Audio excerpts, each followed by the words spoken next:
Buenas noches, colegas. Hoy tenemos una sesión interesante, poco común en mi experiencia clínica imagenológica. Los estudios Doppler de miembro superior han sido realizados en pocas oportunidades. Para la parte del Doppler arterial, en casos de estenosis espasmódica de algún segmento del miembro superior, en caso de trombosis profunda o tromboflebitis.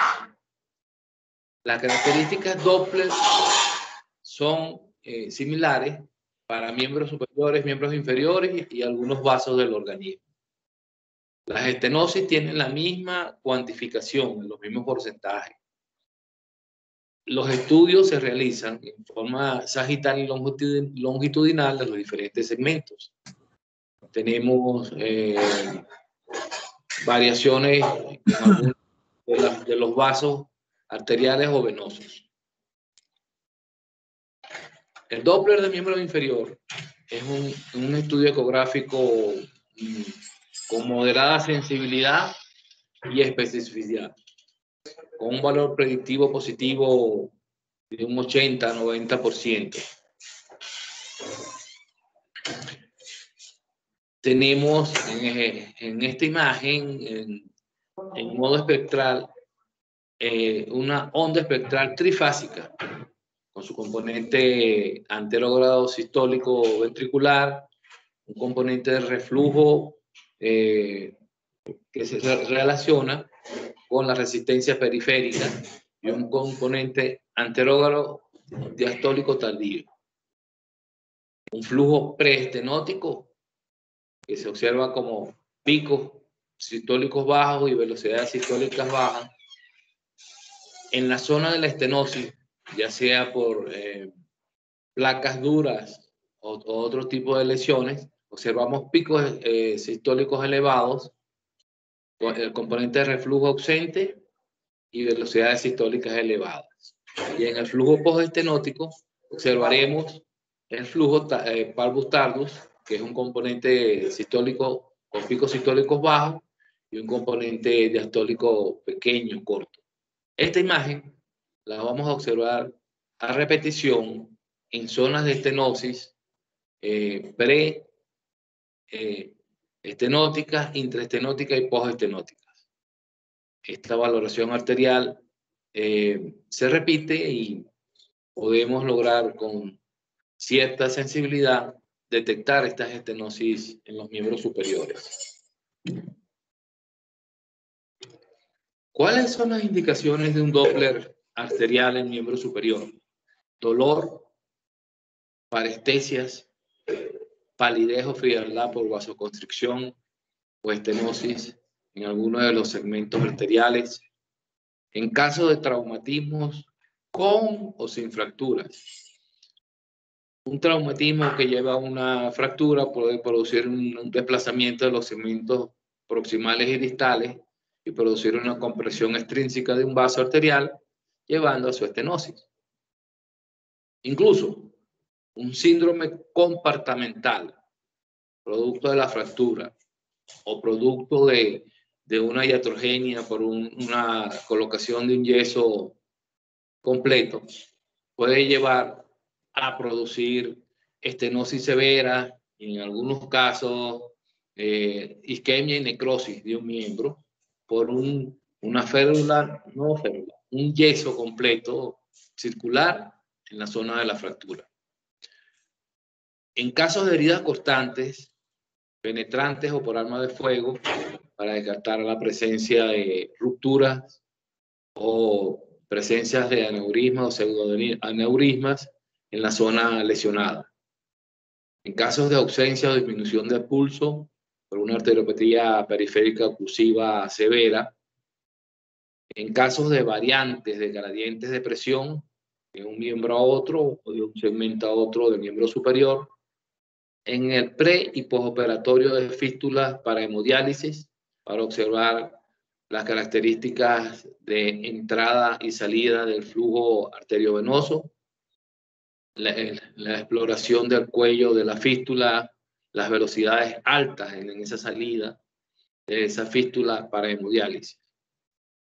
En el síndrome de Raynaud, un síndrome que se produce por vasoconstricción periférica, generalmente en los extremos distales de las manos, producido por el frío. El protocolo de estudio nos indica una posición de cúbito supino con el brazo en aducción severa. Debemos medir la presión sanguínea de forma bilateral para obtener los gradientes y medir las diferencias de gradientes en el brazo afectado y en el brazo sano. Debemos ir en trayectos transversales longitudinales desde el origen de los troncos arteriales supraórticos hasta los sectores distales, destacando las características anatómicas y evaluando el análisis espectral en cada sector. Debemos llegar hasta el estudio de la parte arterial en el área palmar, realizando un test de Allen modificado. El test de Allen consiste en la presión digital de la arteria ulnar o cubital y de la arteria radial. Con eso nos podemos darnos cuenta de si existe la comunicación del arco superficial y el arco profundo.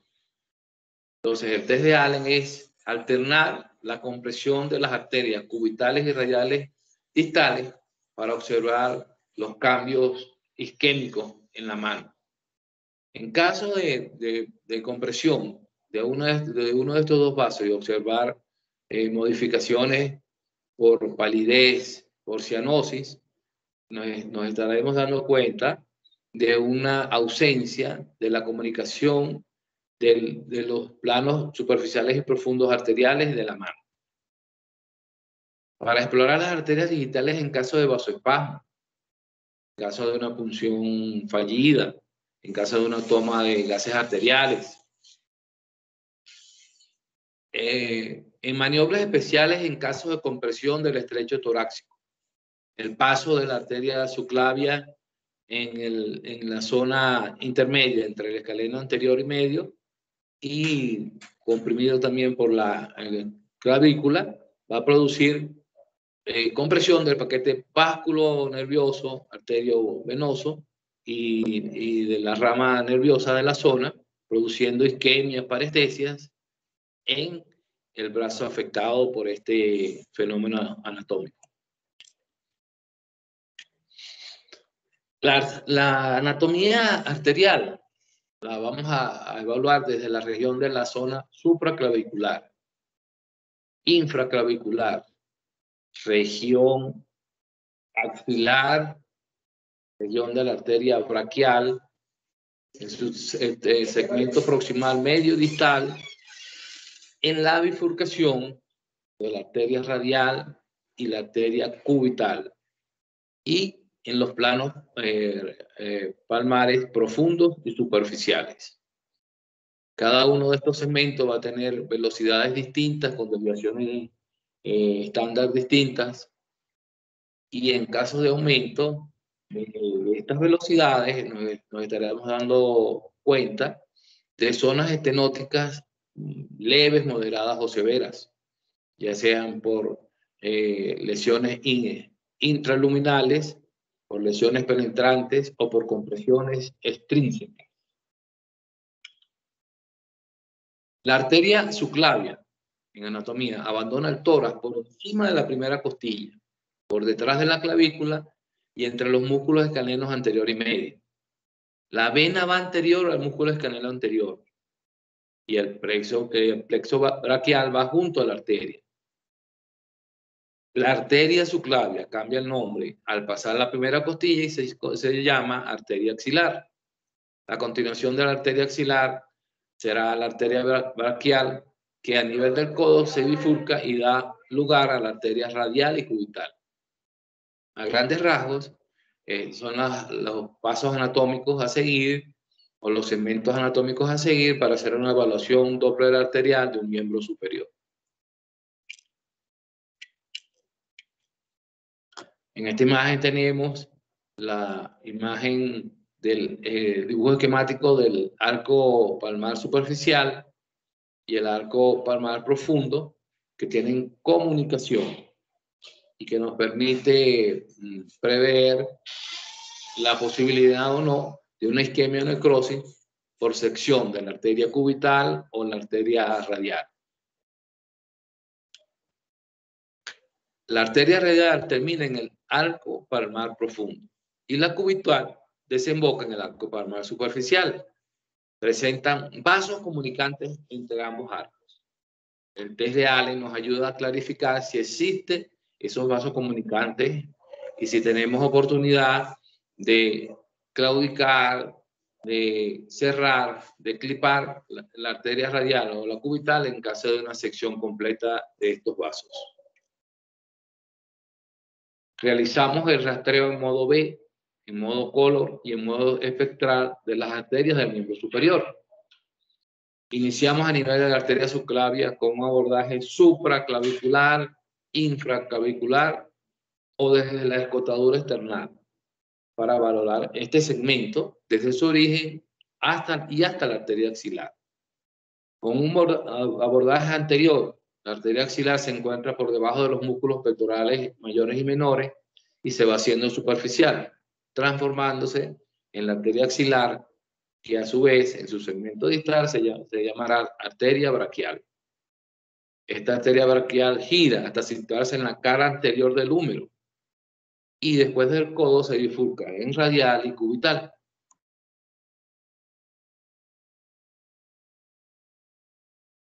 Dibujo esquemático de los planos anatómicos segmentarios de los vasos arteriales del miembro superior.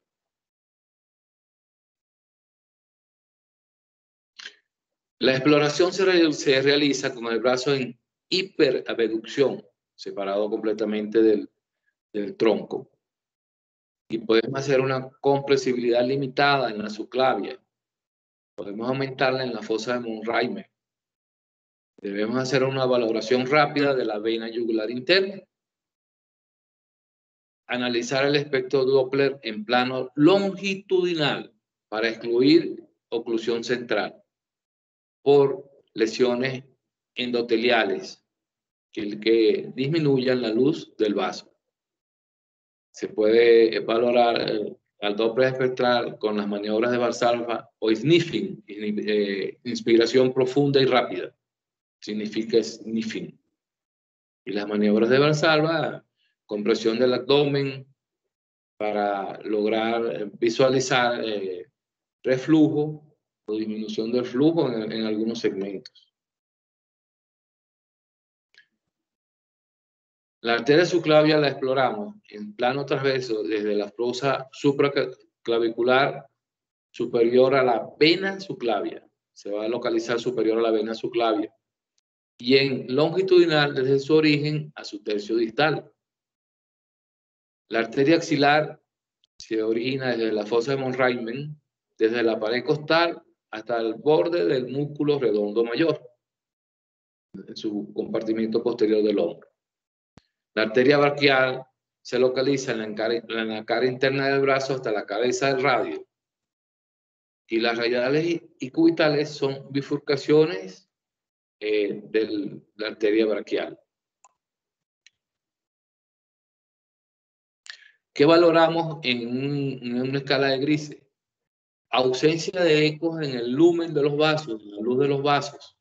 Si no observamos ecos en la luz del vaso, podemos sospechar de una estenosis o de una oclusión del mismo. Integridad de la pared, en el descarte de lesiones por iatrogenia, por heridas penetrantes por arma de fuego, o heridas por arma blanca. La forma de la onda trifásica, tamaño del pico sistólico, la limpieza de la ventana espectral, el componente de reflujo y el componente diastólico tardío. Lo normal sería en un Doppler espectral observar una ventana espectral nítida que nos habla de un flujo laminar. Observar la amplitud de la onda. Problemas comunes en este estudio. Pacientes obesos que nos ofrecen imágenes pobres en segmentos proximales, no solo en los brazos, sino también a nivel abdominal, nos presentan problemas los pacientes obesos. Nos dificultan por su plano graso grueso el diagnóstico, en este caso, de las patologías estenóticas oclusivas en caso del Doppler espectral. Una señal de color confusa en segmentos proximales por la transmisión pulsátil del corazón a las venas. Un efecto del frío que en secuencia va a producir vasoconstricción y un incremento de la resistencia. Donde se produzca estenosis por vasoconstricción, vamos a encontrar incremento de la resistencia vascular. Y un flujo bifásico en lugar de un flujo trifásico. Parámetros técnicos para la obtención de un espectro Doppler. Una diapositiva, una de las presentaciones importantes en el aspecto técnico. Reducir la caja de color sobre el vaso, ajustar las ganancias de color y la escala, la frecuencia de repetición de pulso, para mejorar la curva espectral.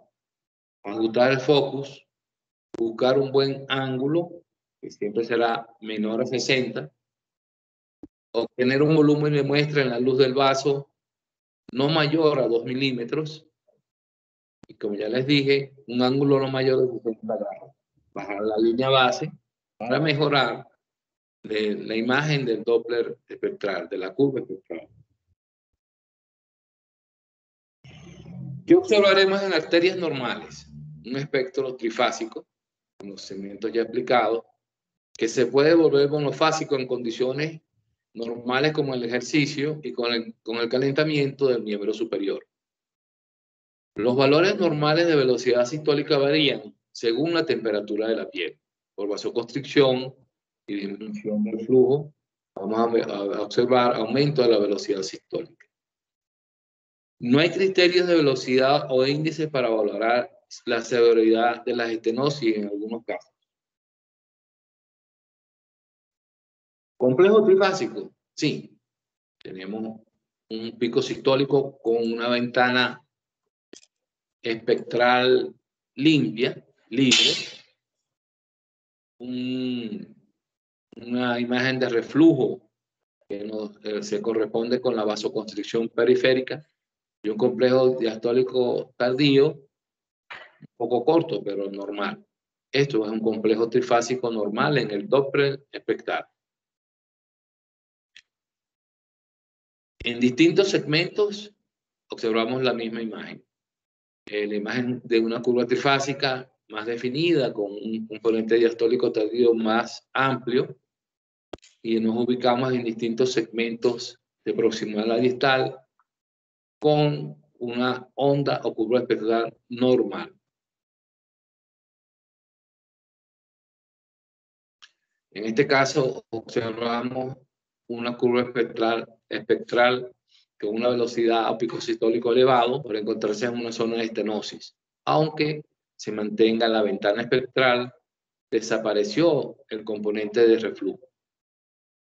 Aquí hablamos de los primeros niveles o rangos de estenosis, de 1 a 19% en este caso.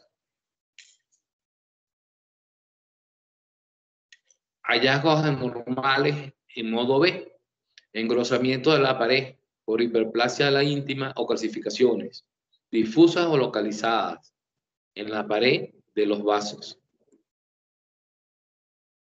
Dilatación de la pared en caso de aneurisma, que pueden ser aneurismas fusiformes o saculares. Área intraluminal ocupada en caso de oclusiones por tejido hemático o por placas duras amplias que obstruyan la luz del vaso.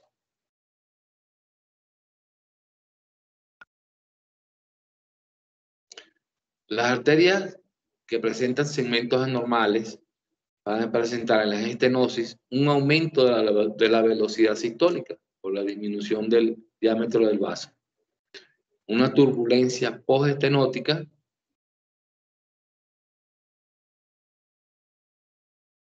diferencias de gradiente de presión en comparación al brazo contralateral sano, velocidades sistólicas máximas aumentadas en distintos porcentajes acorde al grado de la estenosis, ondas monofásicas sin componente diastólico en la zona preestenótica y turbulencias postestenóticas en el caso de una zona o un segmento con estenosis de mediana a severa intensidad. Una curva de alta frecuencia con señal venosa y arterial en caso de fístulas.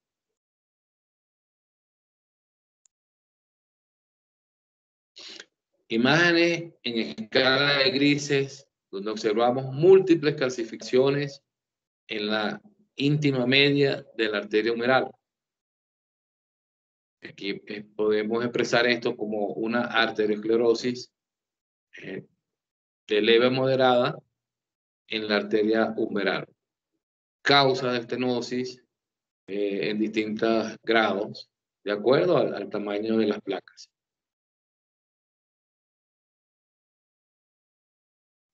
Podemos hallar tortuosidades arteriales, dilatación y trayectos en bucle de una arteria radial que se observa elongada y tortuosa. Disculpe, doctor, una pregunta. ¿Qué tipo de corte es? Este es sagital, doctor.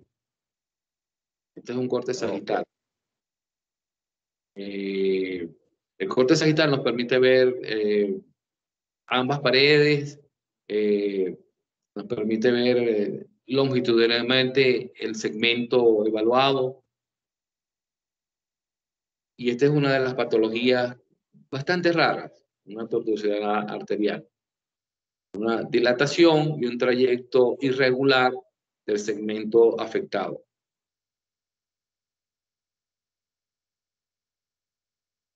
Zonas de estenosis de 1 a 19% aproximadamente, donde observamos pérdida de la ventana espectral, pérdida del reflujo, con conservación del componente diastólico tardío. Hablamos de una onda espectral bifásica.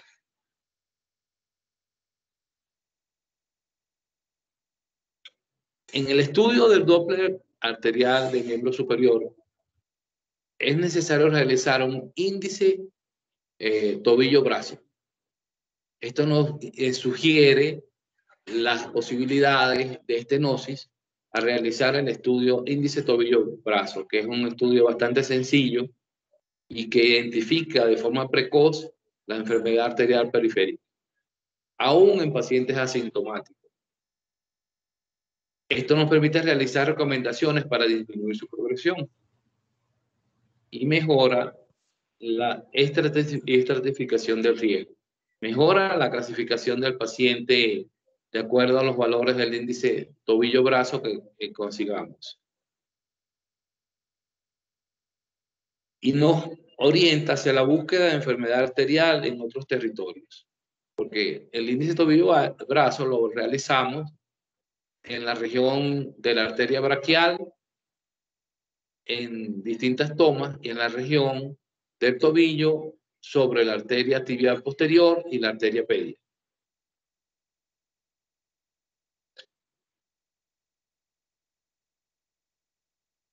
Pacientes con perfil para realizar un índice tobillo braquial.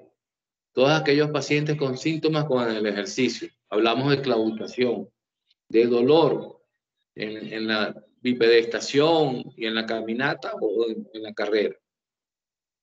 En los grupos etarios de 50 a 69 años que tengan factores de riesgo cardiovascular asociados, diabetes mellitus o tabaquismo. Y en todos los pacientes de más o igual edad, 70 años, con indiferencia de los factores de riesgo. Todos los pacientes con una puntuación de riesgo de Framingham, de la escala de Framingham, de 10 a 20%. Sexo, hombre-mujer, sedentarismo, consumo de alcohol o tabaco, entre otros factores, forman los valores a tomar en cuenta en la escala de Framingham. Todos los pacientes en grupos etarios de 40 a 49 años con diabetes mellitus y otros factores de riesgo cardiovascular. Enfermedad arteriosclerótica en otros territorios. Por ejemplo, en el segmento popliteo tibial posterior podemos conseguir la enfermedad arteriosclerótica en un porcentaje de estenosis más importante y produce claudicación en el paciente durante el ejercicio o el desplazamiento. ¿Cuáles son las limitaciones de esta prueba sencilla? Calcificaciones arteriales que se consiguen entre un 5 y 10% de los pacientes.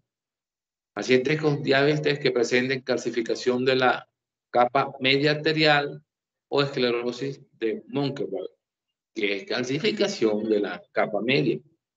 Y esta circunstancia dará lugar a valores falsamente elevados debido a la falta de compresibilidad de los vasos en las zonas afectadas. Nos da falsos resultados. Pacientes con estenosis proximal moderada de la arteria ilíaca. Podemos hablar del caso del síndrome de Illich, que abarca estenosis de las ilíacas hasta los miembros inferiores. Pacientes con estenosis graves pero con circulación colateral. Las estenosis graves presentan una circulación colateral, arterias que tratan de mejorar la hemodinamia del miembro afectado, pero estas colaterales son muy pequeñas, son muy escasas generalmente. Alteraciones congénitas de la arteria pedia. Disminución severa o ausencia del pulso en la tibial posterior, con diferencias de más de 20 milímetros de mercurio en la presión arterial sistólica del mismo pie, lo que sugiere obstrucción arterial. En estos pacientes con este perfil, vamos a tener limitaciones en la prueba del índice tobillo-brazo.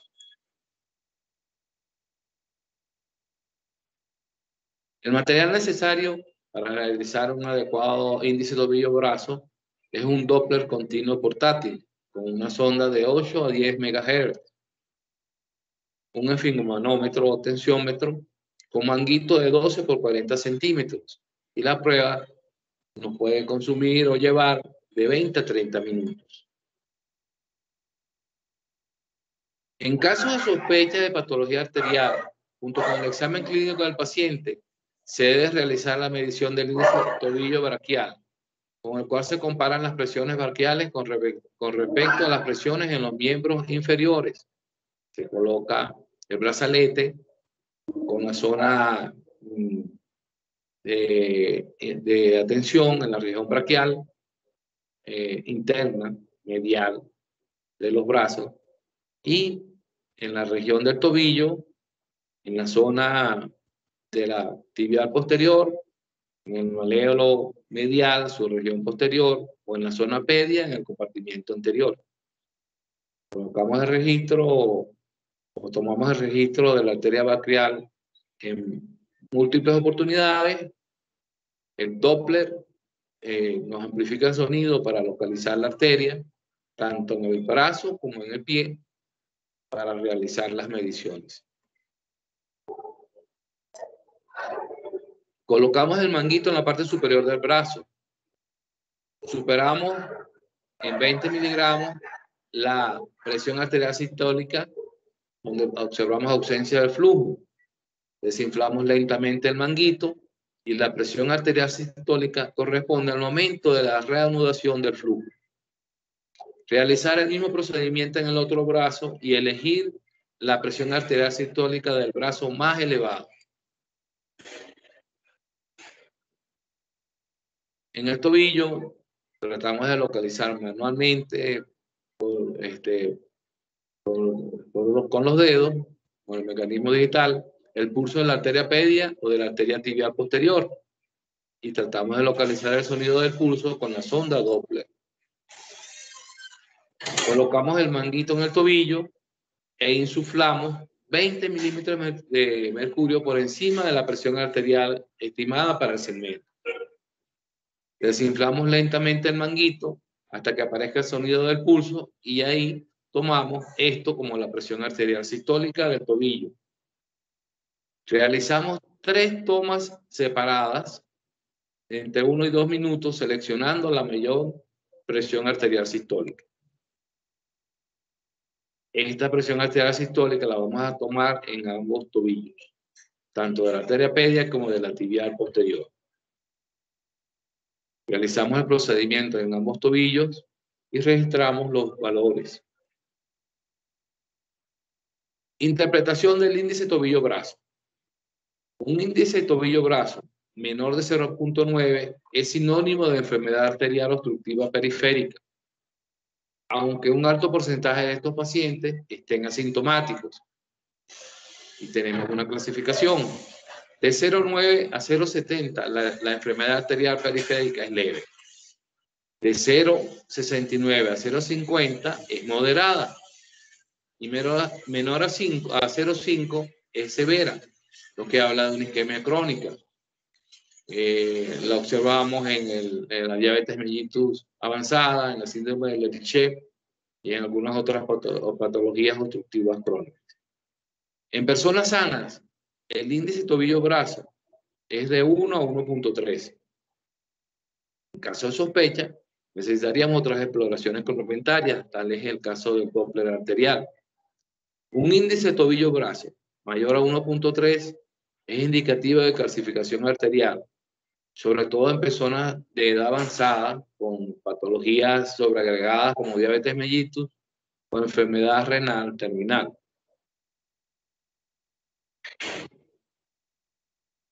Valores de la velocidad sistólica de acuerdo a la región o segmento a explorar.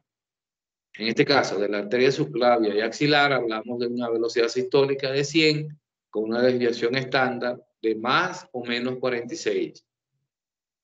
Una velocidad sistólica en el sector braquial de 75 con una desviación estándar de 18.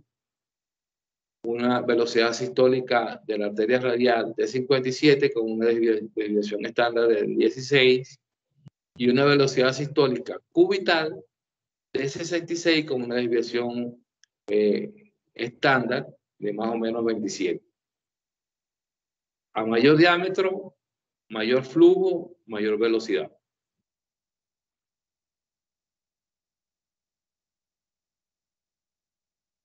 Los hallazgos normales a la imagen Doppler color van a ser los siguientes. Una imagen color con patrón laminar homogéneo.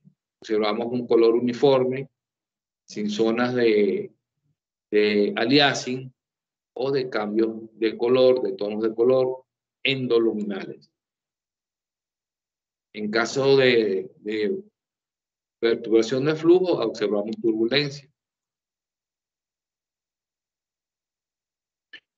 En los hallazgos anormales, en la Doppler color, vamos a observar alteración del flujo laminar.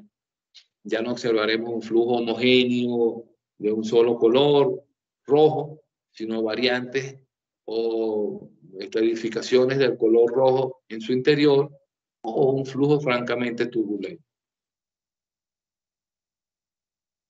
Hallaremos también un flujo de alta frecuencia en caso de estenosis. Imágenes de entrada y salida o de remolinos en caso de aneurismas o pseudoaneurismas por penetraciones fallidas, por heridas penetrantes en las arterias y que toquen también la vena. El mosaico de colores es algo presente, constante, en el caso de fístulas arteriovenosas. y ausencia de color en caso de oclusión. La onda monofásica con baja velocidad sistólica y elevado componente diastólico lo observamos en la zona postestenótica del segmento afectado. Los hallazgos normales al Doppler pulsado, una curva trifásica de alta resistencia con disminución de la amplitud en sectores distales. A medida que avanzamos proximal distal, vamos a observar cambios en las ondas espectrales, cambios en el Doppler color lógico, con disminución del diámetro de los vasos arteriales. Ondas sin ensanchamiento espectral, con ventana sistólica nítida, con hallazgo normal, como ya expliqué. Velocidad de la arteria subclavia, lo observamos en un rango de 80 a 120 centímetros por segundo. Velocidad de la arteria radial, tenemos un rango de 40 a 60 centímetros por segundo. Imágenes de las ondas espectrales de acuerdo al segmento explorado.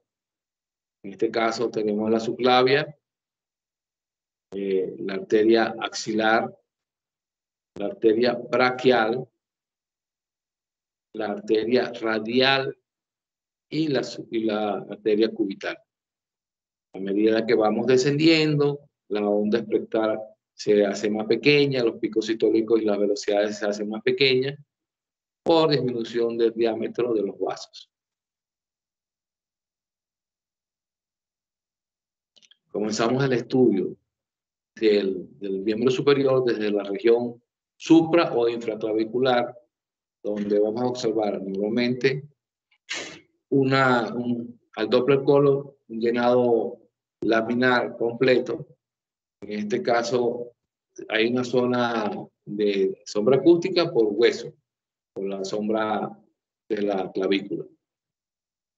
Y una onda espectral trifásica normal con su ventana espectral sistólica libre, un componente reverso y su componente diastólico tardío presente. Onda trifásica normal en el estudio del Doppler espectral.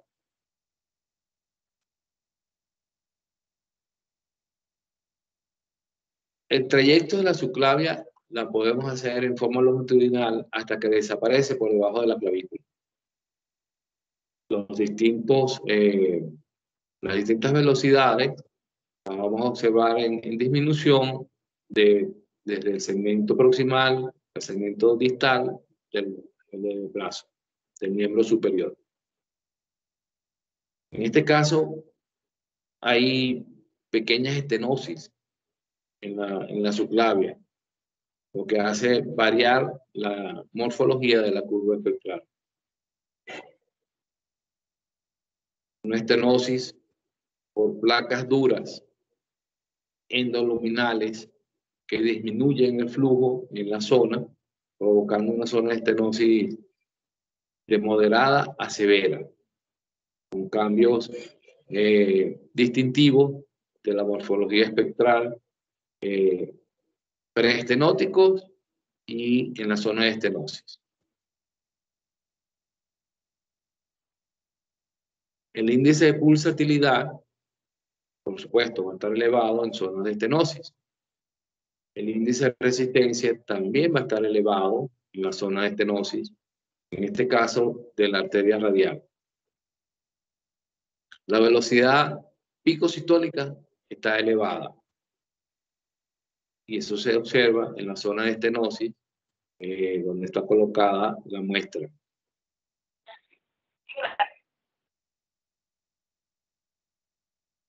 Perdón.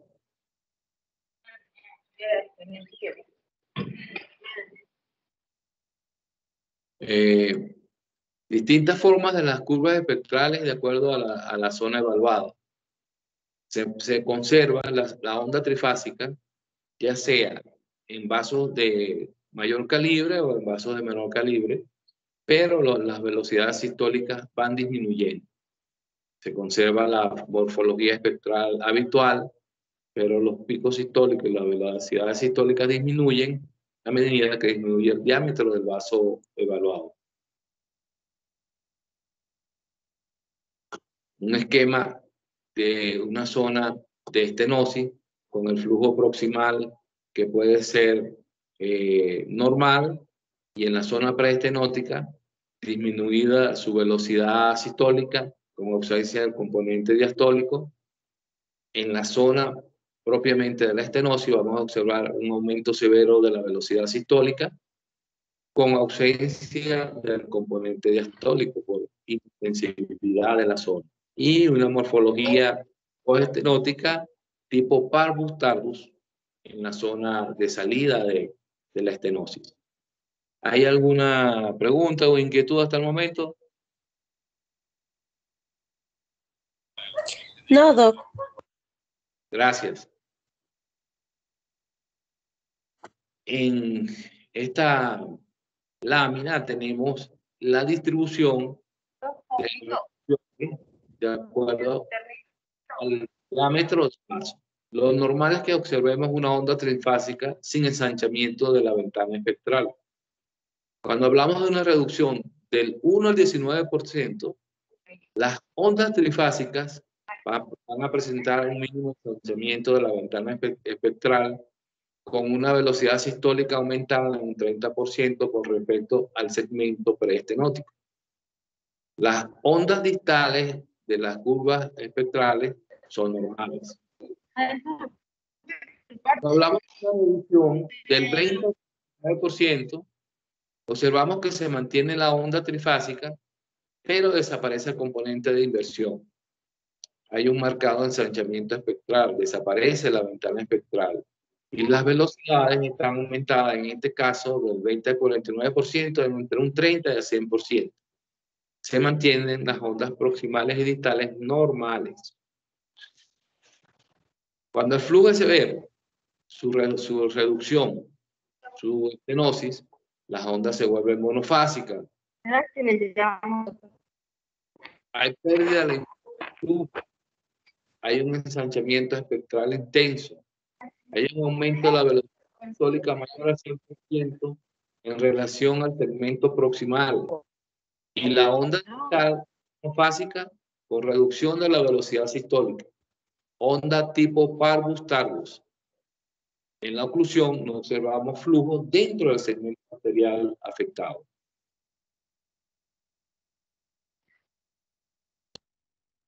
Estenosis del 20 al 30% con ensanchamiento espectral acentuado, con ausencia de la inversión de flujo y velocidad sistólica aumentada de la estenosis. Zona de estenosis por placas duras en este segmento espectral. Observamos picos sistólicos elevados, ausencia de la onda de inversión de flujo, un segmento diastólico tardío un poco más corto, y se conserva el índice de resistencia y un índice de pulsatilidad aumentado. En la zona de oclusión vamos a observar flujo en la zona preestenótica o oclusiva, ausencia de flujo en el segmento ocluido y un flujo parvus tardus en la zona distal. Esta imagen es típica de las arterias tibiales posteriores, anteriores y pedias de un paciente diabético con afectación severa por una arterioesclerosis. Cuando evaluamos estos segmentos arteriales vamos a encontrar esta secuencia. Una zona de conservación de la onda espectral, una ausencia de flujo en el segmento fluido y una onda parvus tardus en el segmento post-obstructivo. Paciente con posible acceso a un shunt venoarterial femoropopliteo.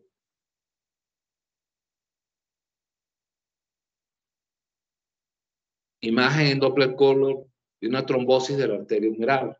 Observamos flujo en el segmento proximal y ausencia de flujo al Doppler color en el segmento medio y distal de esta arteria.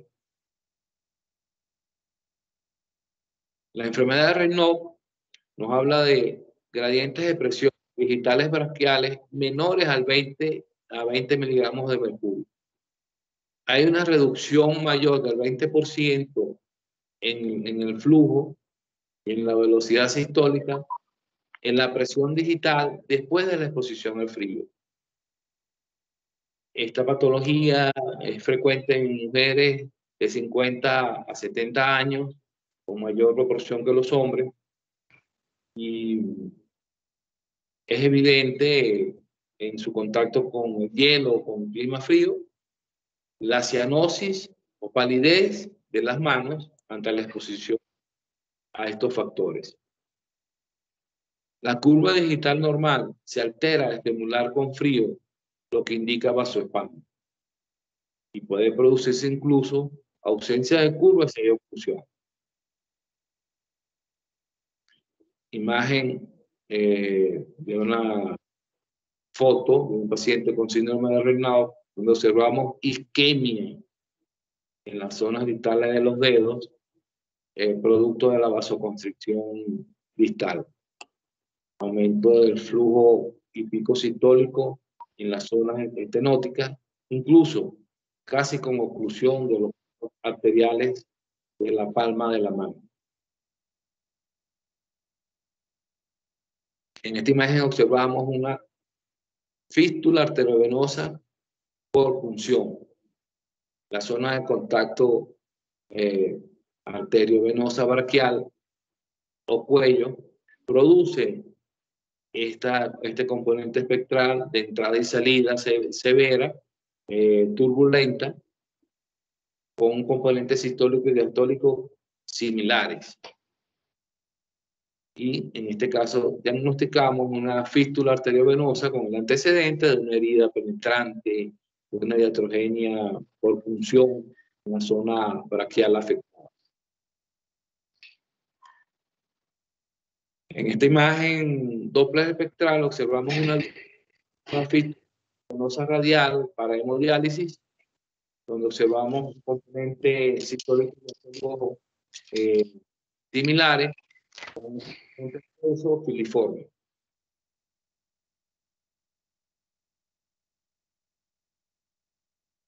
La compresión del estrecho torácico también es una patología no muy común.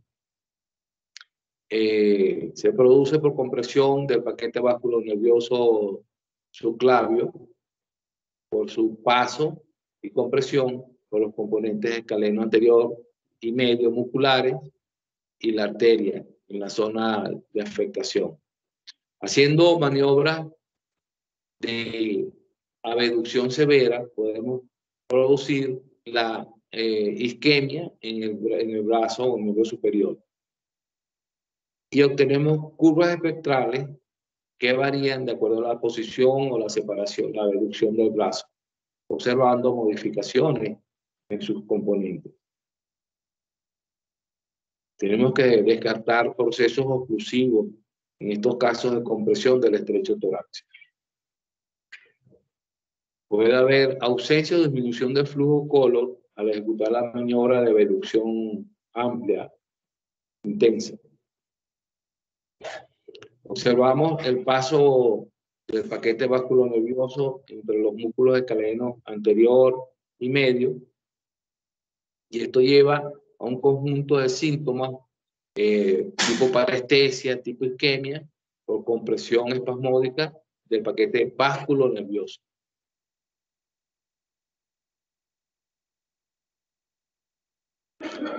En este esquema observamos la compresión del paquete vasculonervioso y del plexo braquial espasmódicas por compresión del segmento en esta zona. Una patología que debemos descartar en este tipo de situaciones es una lesión del plexo braquial por sobredistensión En el caso de una abducción severa, con separación o distensión del plexo braquial. El síndrome de escaleno anterior produce alteración de la morfología espectral en los momentos de compresión espasmódica del segmento afectado.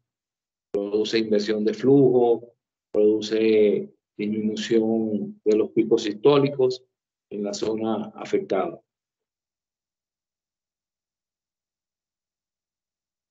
Doppler venoso. ¿Cuándo realizamos un Doppler venoso en un miembro superior? Cuando pensamos en una trombosis venosa profunda, cuando pensamos en una tromboflebitis,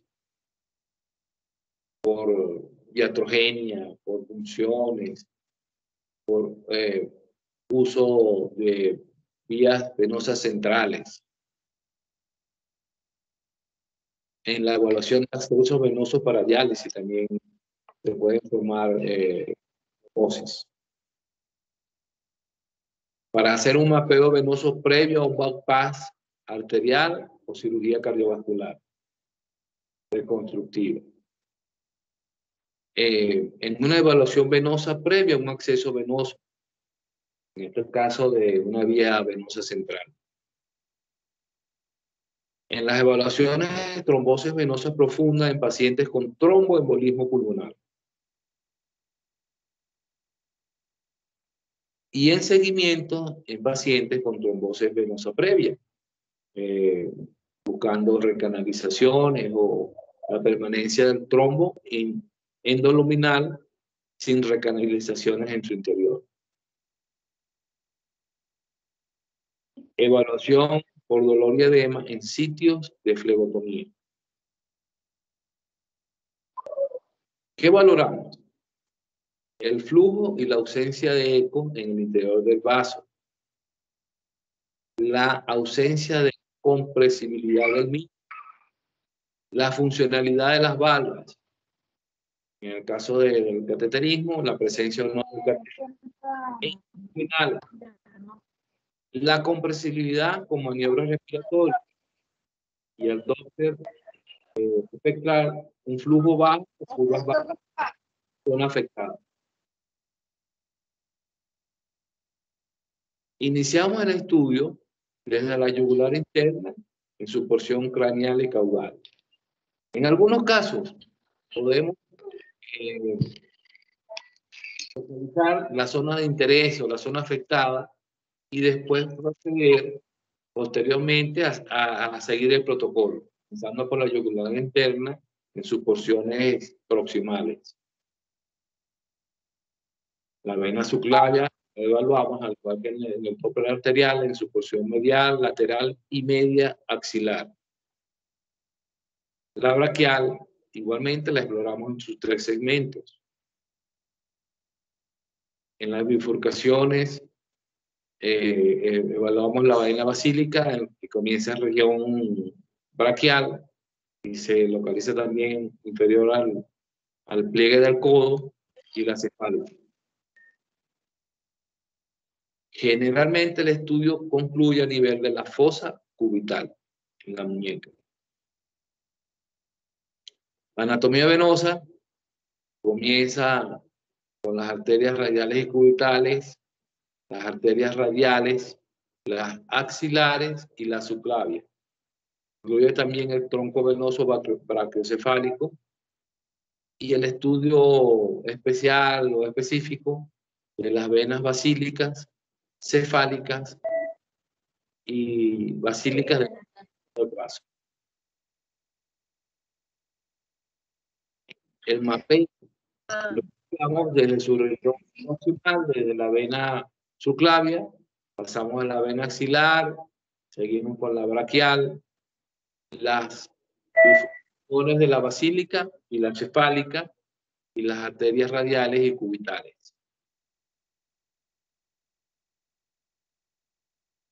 Observamos las venas profundas del brazo en su trayecto, buscando compresibilidad en escala de Grisis, grosor de las paredes, funcionabilidad de las valvas, al Doppler color el llenado completo o parcial del vaso, y al Doppler espectral un flujo monofásico con velocidades sistólicas bajas, superiores a 30 centímetros por segundo en sus segmentos evaluados. En la división del pliegue del codo vamos a conseguir la vena cefálica hacia el lado lateral externo o radial y la basílica hacia el lado interno o medial. Observamos la vena cubital y la radial en su trayecto en la región del antebrazo. Las venas superficiales del miembro superior son las venas superficiales de la mano, las venas digitales, las venas del dorso de la mano, las venas de la palma de la mano y las venas superficiales del antebrazo y del pliegue del codo.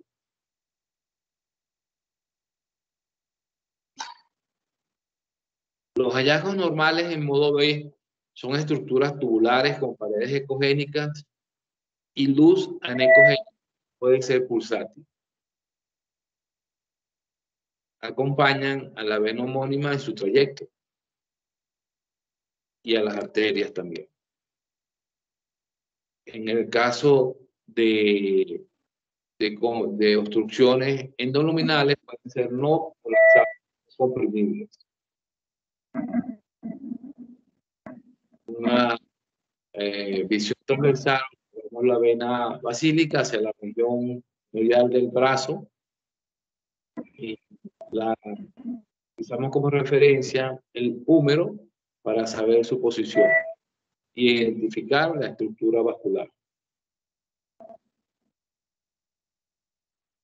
Observamos las venas braquiales en la región del pliegue del codo y la vena basílica hacia la región medial.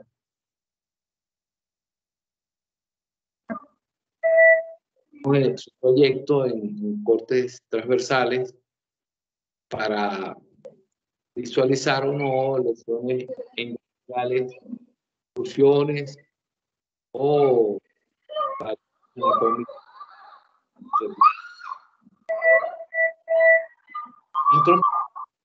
agudo. Lo observamos en la escala de grises, una vena dilatada con trombos en su interior y ausencia de flujo al Doppler color.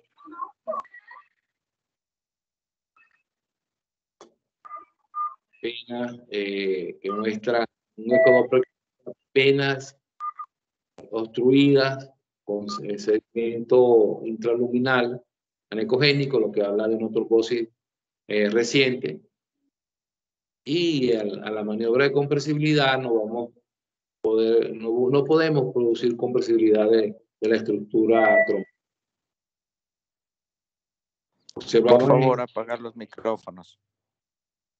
Gracias. En esta imagen en escala de grises vamos a observar dos niveles de líquido. El nivel anecogénico habitual y la estructura irregular hipoecoica del trombo, en este caso la vena axilar, mostrando una trombosis venosa profunda del miembro superior. La tromboflebitis, situación que se produce con mucha frecuencia en la función de las venas del brazo. Observamos imagen hipoecoicas en su interior, ausencia de compresibilidad y un flujo al Doppler color parcial. Esta imagen poco común es un aneurisma fusiforme de la vena axilar. Observamos un aumento del diámetro AP con zonas de trombos en su interior. Gracias. Preguntas, dudas a propósito de un caso. ¿Alguna pregunta de interés?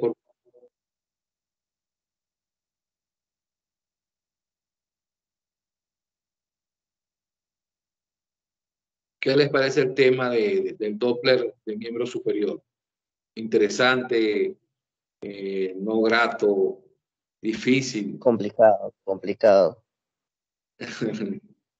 La práctica nos hace localizar los segmentos, la práctica nos hace localizar los trombos, siempre mezclando la parte clínica con la parte imagenológica, nos ubicamos en estenosis o oclusiones en el caso del miembro superior y en trombosis o tromboflebitis en el caso del aspecto venoso. Sí, es un poco complicado, pero toda práctica que no se toca nos parece eso.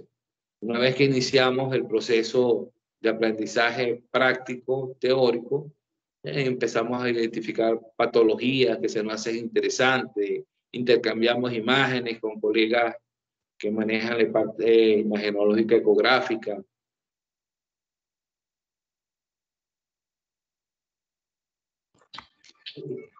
Una pregunta de mi parte hacia ustedes. La mayoría de los componentes, de los integrantes de este diplomado, se manejan en la rama de la obstetricia, de la ginecología. Sí, doctor. No, doctor, algunas personas solo, por ejemplo, en mi caso solamente soy médico general del área de emergencia. No trato con pacientes ni ginecológicas, obstétricas, ni pediátricas. Solo es de emergencia adultos. Esa variabilidad de los colegas en el diplomado hace que se dirijan con mayor interés hacia la zona que dominan. Pero ampliar los conocimientos en la parte imagenológica es importante, es fascinante dominar estos temas de ecografía. Un paciente con una trombosis del miembro superior, manejado con Doppler, nos ayuda a tomar decisiones terapéuticas, a manejar trombólisis médicas, químicas, para mejorar la recanalización de un miembro superior. Un médico general, como en el caso de la doctora, que maneje un Doppler de miembro superior, tiene puntos de valor, puntos extras en su currículum laboral. Se necesita hacer una valoración de emergencia en un paciente con una trombosis arterial o venosa y la realizamos en emergencia de entrada. Le estamos prestando un apoyo a ese paciente inmenso. El dominio de imágenes ecográficas de distintas especialidades o sectores nos da un dato, un zoom a cada profesional cuando logramos dominar esos temas. Tengo en la zona de las inducciones docentes a un ginecólogo español, que yo pienso que es traumatólogo. El hombre maneja la ecografía musculoesquelética y pensaba que era traumatólogo, y resulta que el señor es ginecólogo. Me quedé loco con el dominio de la ecografía musculoesquelética. No quiero desviar su atención hacia sus especialidades. Quiero ampliar su conocimiento en la parte imagenológica. A cualquier nivel, en cualquier especialidad. Noté en una doctora geriatra, neurólogo, si no me equivoco, un manejo bien ubicado de la ecografía obstétrica y abdominal en el momento de las prácticas. Y así cada quien iba demostrando su interés en la práctica de la ecografía. Me pareció muy interesante esa actitud. Doctor, lo que pasa es que a veces también depende de la cantidad de pacientes que uno ve y de la variabilidad de los pacientes. Por lo menos Sí. en mi caso no se ve mucho lo que es eco de partes blandas y de Doppler, específicamente lo que es extremidades. Pero de las otras ginecológicas, obstétricas, de tiroides, abdominales, eso sí se ve más. Por eso es que a veces estamos un poco más focalizados en aquello. Irrebatible su opinión, doctor. La patología ginecológica y obstétrica es muy amplia, muy buscada, muy evaluada por nosotros. Pero ese dato sumatorio que les sugiero nos ayuda a ampliar nuestros conocimientos en la parte imagenológica ecográfica. El sistema Bueno, genoma. buenas noches. Una acotación que quiero darnos. Buenas noches, contador. Bueno, en mi caso yo estoy en un hospital general en Santo Domingo. Como han de saber, hay dos hospitales y se maneja pacientes pie diabético. Y la ecografía Doppler es sumamente importante en estos casos. Más Claro, que todo, entonces, más que todo, no sé, yo lo veo muy interesante la parte Doppler. No sé si me exprese mal el momento que quiero dar esta opinión. Y no sé si estén de acuerdo cierta parte de mis compañeros. No es contra, voy a tomarlo de mala manera, mi doc, pero me gustaría que la clase sea un poquito como que más participativa, como para que de esa manera se nos quede ciertas cosas y retener ciertos, más que todo son características ecográficas o casos, más que todo de esa forma se nos ayude. Creo que estas clases de este segundo periodo que hemos tenido, los veo casi mis todos compañeros callados, porque en las otras clases sí participaban. No sé si será eso, entonces incluso nos dice hay preguntas, no hay preguntas, y están como que con duda o no con duda. No sé si nos hace participar un poquito más, como para que haya esa retentiva. Pues digo, con todo respeto, no pienso, no estoy dando no estoy tratando de decir algo malo, sino como que para que nos incremente y nos llame un poquito más la atención la parte de Doppler, porque creo yo es importante, como les dije el caso, en mi caso es así. Y en la parte particular, muy aparte, yo tengo un ecógrafo portátil y hay muchos casos que se solicita ecodoppler, muy aparte de la parte pública. Entonces, sí es necesario entrar un poquito más en contexto. Sí, sí. En los servicios de emergencia o refiriendo al paciente a la parte privada, un ecodoppler arterial de miembro inferior decide la amputación del miembro, el nivel de la amputación, la posibilidad alternativa de un shunt venoarterial, Ajá. las amputaciones parciales de los metatarsianos, de los dedos. El informe bien ubicado de un Doppler orienta al traumatólogo en su decisión quirúrgica. Volvemos a la parte de la experiencia. La suma de distintos valores, de múltiples estudios, nos ayuda a hacer esa orientación en el paciente, en el médico quirúrgico. Y una plusvalía para nosotros mismos.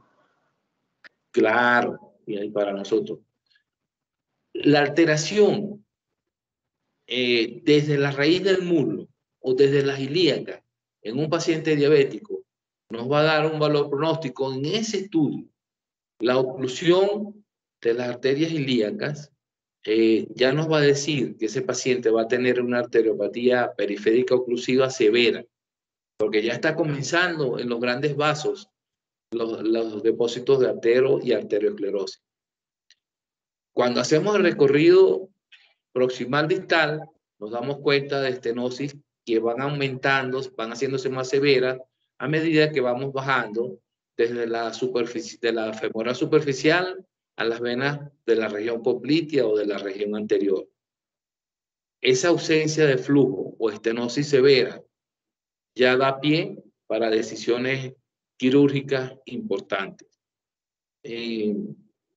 La tecnología en una sonda lineal con altas frecuencias de 7 a 14 MHz nos ayuda a ser más claros y más precisos en los pasos siguientes, Doppler de escala de Grici, Doppler color y Doppler espectral, para decidir qué tipo de estenosis tiene y dónde debe ser realizada la amputación, lamentable, pero la amputación, de acuerdo a la estenosis que presenta el paciente en su miembro inferior. Los traumatólogos se guían por nuestro informe Doppler y en algunos casos toman decisiones con restricciones. Me refiero a amputaciones transmetatarsianas conservando parte del pie, aunque al cabo de un corto tiempo tengan que ampliar esa amputación. Pero indudablemente que nuestro estudio ecográfico Doppler decide la intervención a nivel de las amputaciones. Las arteriosclerosis o las arteriopatías oclusivas severas llevan en muchos casos a amputaciones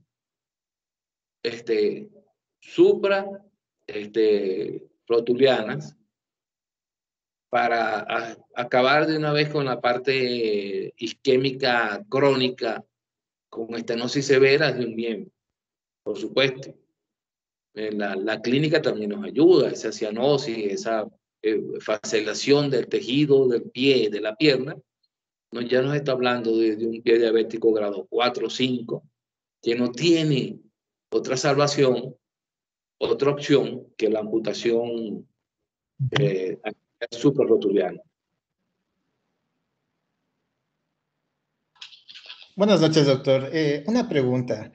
Respecto al índice de brazo-tobillo que mencionaba, ¿nos podría explicar más o menos cómo se hace? O sea, no me quedó un poco claro el cálculo matemático para sacar el índice.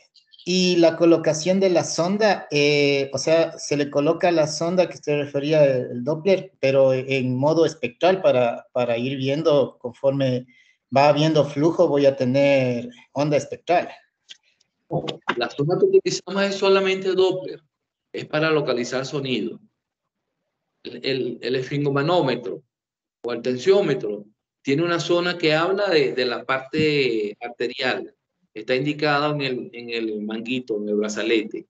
Esa zona la vamos a colocar en el tercio medio, en la región medial del brazo, para tomar los valores picos sistólicos más elevados de la zona evaluada. Tomamos esa medida en varias oportunidades. Supongamos que la hagamos del lado derecho. Hacemos la medida con el Doppler, oímos el sonido, colocamos el brazalete en el brazo y tomamos los valores del sonido inicial. Ese es el pico sistólico inicial. 130, un ejemplo. Pasamos al pie, al tobillo, y por palpación buscamos la arteria media o la arteria tibial posterior en la región retromarular medial. Colocamos el brazalete con la zona de la indicación de los vasos que están en el brazalete y empezamos a insuflar pasando valores por encima del valor sistólico habitual de ese paciente. Si oímos una tensión sistólica de 100 en el pie, la subimos a 120 y descendemos lentamente. Esa medida que la vamos a realizar 3 veces, la vamos a relacionar en un índice tobillo-brazo. Ese índice tiene unos valores que estaban en la tabla que expuse. Cuando empieza a bajar por debajo de 0,9, empezamos a hablar de enfermedad arteriosclerótica oclusiva o arteriosclerótica periférica oclusiva, de leve a severa, de acuerdo a los índices que están en ese cuadro. Eso nos da una perspectiva de la enfermedad arteriosclerótica de ese paciente. Yo lo he realizado en algunas oportunidades, porque aunque está descrita, muy poco profesional realiza ese estudio. Bastante sencillo y de pronóstico para el paciente. Previo al estudio Doppler, ese índice tobillo-brazo nos va a dar una perspectiva del grado de estenosis de ese miembro. O sea, el valor de la sistólica del tobillo, digamos que sale 120. A ese valor le restamos del valor de la sistólica del miembro superior, que saldría, digamos, unos 130. Lo dividimos, ¿no? Colocamos el pico sistólico tobillo sobre el pico sistólico braquial. Y en los valores que nos va dando, nos indican el grado de estenosis o de enfermedad oclusiva arterial de ese paciente.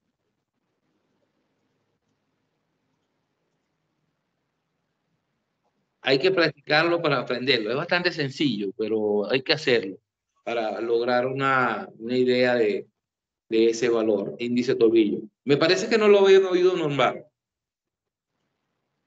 No. Otra pregunta. ¿El traductor es el traductor lineal o el traductor hexagonal? Para el examen Doppler. Ajá. Yo hago una combinación iniciando en los grandes vasos. A veces comienzo con un convex con frecuencias de 2.5, 3.5 y utilizo el lineal. En su mayor parte, en la mayor parte de los segmentos, utilizamos el traductor lineal con frecuencias altas. Nos da mayor visibilidad, nos da mayor imagen en modo gris para evaluar los segmentos. En una imagen gris, en un paciente con un síndrome de Richet, por ejemplo, vamos a observar los depósitos de placas duras y blandas en endoluminales y vamos a presuponer que al hacer el Doppler Color vamos a observar un flujo turbulento en esa zona y al hacer el Doppler espectral vamos a observar un aumento de la velocidad sistólica en la zona de estenosis por las placas duras y blandas que observamos en la zona afectada.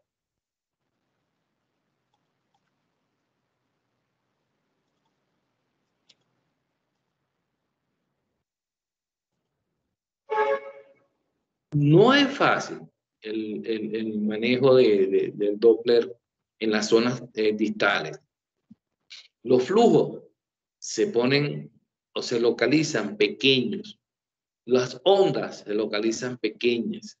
La velocidad se va disminuyendo, pero hacemos esa relación utilizando la memoria o reglas mnemotécnicas para las velocidades sistólicas y ubicarnos en estenosis, en las zonas distales de los miembros.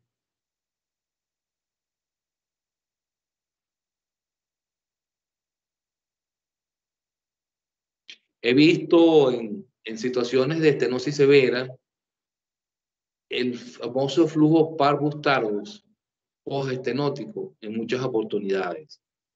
Lo utilizo como parámetro para ubicarme en estenosis severas.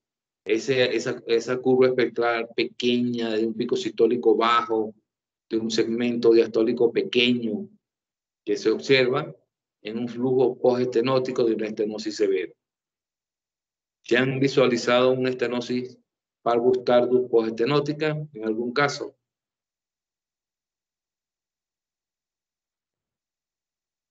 ¿Han localizado estenosis con aumento del flujo sistólico de acuerdo al grado de la severidad de la estenosis? Sí se puede, sí se localiza. La práctica hace al rey. Es similar en toda la parte imaginológica, obstétrica, ecocardiográfica. La práctica hace el dominio de la técnica y nos ayuda a mejorar nuestros diagnósticos.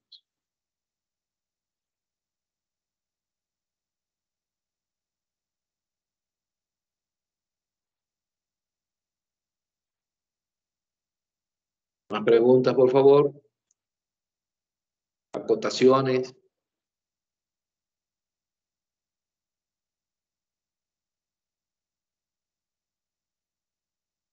No, Doc, ninguna pregunta. El último intercambio, las últimas opiniones tienen objeción, tienen una opinión distinta a los colegas que expresaron sus ideas.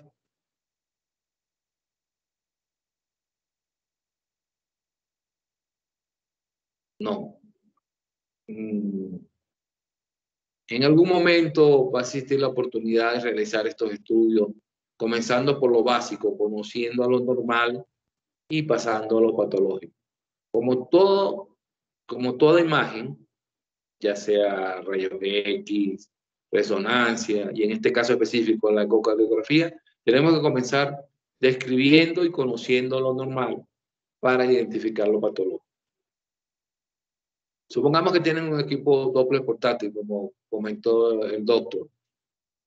Utilizando a un paciente joven, evaluando con sonda lineal el miembro superior, van a identificar los distintos segmentos, desde la subclavia hasta la región axilar, braquial y sus segmentos distales, en las distintas formas, en escala de Grisis, en Doppler color y en Doppler espectral. Deben colocar el ángulo no mayor a 60 grados, la ventana espectral no debe ser mayor a 2 milímetros, el ángulo debe ser en el sentido del flujo del vaso. Y una vez que logremos esta posición y empecemos a registrar las ondas Doppler, nos fijaremos en los índices hemodinámicos del Doppler espectral. Nos fijaremos en la velocidad picosistólica, nos fijaremos en el índice de resistencia, en el índice de pulsatividad, para saber si estamos observando un vaso con características normales. Comenzamos con los más grandes, que son los más fáciles, y poco a poco vamos descendiendo para dominar los vasos más pequeños.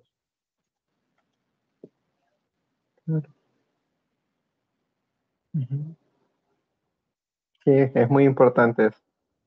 Todo para guiarnos. Claro, claro. Comenzamos. Incluso bueno, tuve una anécdota el día de ayer, fue como tipo coincidencia. Llegó una paciente joven de 27 años, hace 4 años fue su último embarazo, de un rato a otro dolores a nivel pélvico. Me envían a hacer ecografía pélvica, suprapúbica, no se encuentra nada. Le vuelven a mandar ecografía transvaginal, en la transvaginal no se encuentra nada.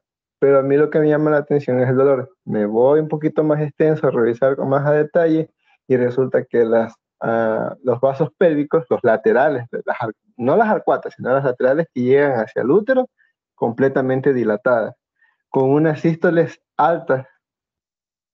Entonces ahí está, ¿a qué se debía el dolor? Por varices pélvicas. Sí. Y no daban a qué era el dolor. Entonces yo les digo, a ver, vamos a detalle, poco a poco. Entonces fuimos. Ovarios normales, no había quistes, no había inflamación, volumen normal, útero lo mismo, endometrio fino, no había masa, entonces no hay líquido en Douglas, entonces vamos buscando poco a poco. Y ahí estaba. Dilatación de que son vasos pélvicos. Un síndrome doloroso pélvico por varices de la zona. Sí, y más que todo en el lado derecho que del lado izquierdo. De ambos lados estaban dilatados. No sé si más luego, bueno, voy a tratar de subir la imagen, no sé si lo tenga a mano, y la voy a compartir en el grupo de WhatsApp para que vean la imagen que obtuve. Pegando un salto de conversación, el señor Carlos le ha transmitido la información que le hice llegar a él. No, que yo sepa. No. Él tiene la información en archivos PDF de todo lo que hemos hablado, tanto de presentaciones como de la parte teórica. Me dijo que lo iba a subir a la plataforma, pero pueden hablar a título personal para conseguir esta información. Sí, Doc, ya está en la plataforma toda la información del módulo 2. Bueno, me alegro. Léanla, busquen un espacio, amplíen su visión de la ecografía con estos temas.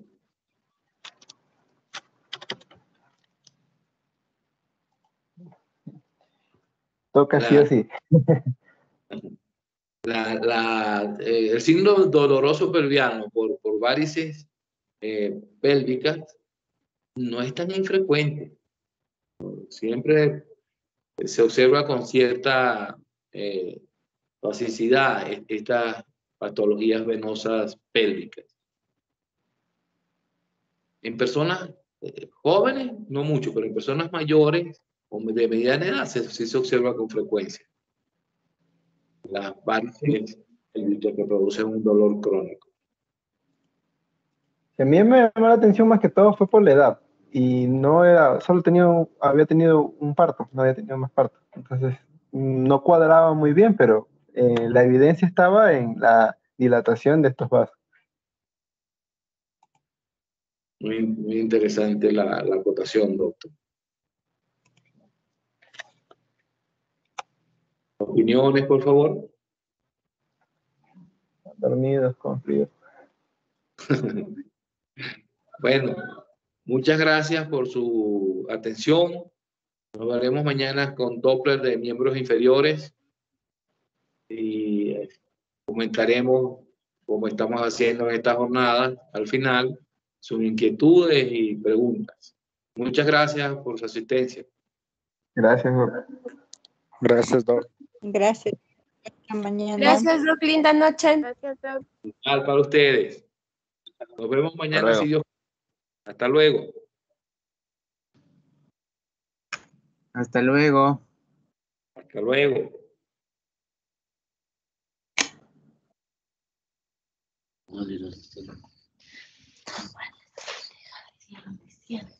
No se prende el micrófono. Ya salió.